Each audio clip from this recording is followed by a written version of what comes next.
Hi అండి. అమ్మవారి గుడి చూశారు కదా. అమ్మవారు దక్షిణకాళి అమ్మవారండి.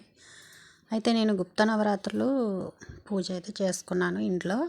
అయితే అమ్మవారికి ఉద్యాపన రోజు మనకి అమ్మవారి గుడి అయితే అవైలబుల్గా లేదండి. రాజశ్యామల అమ్మవారు అంటే శక్తికి సంబంధించిన అమ్మవారి గుళ్ళు కొంచెం తక్కువ ఉంటాయి కదా.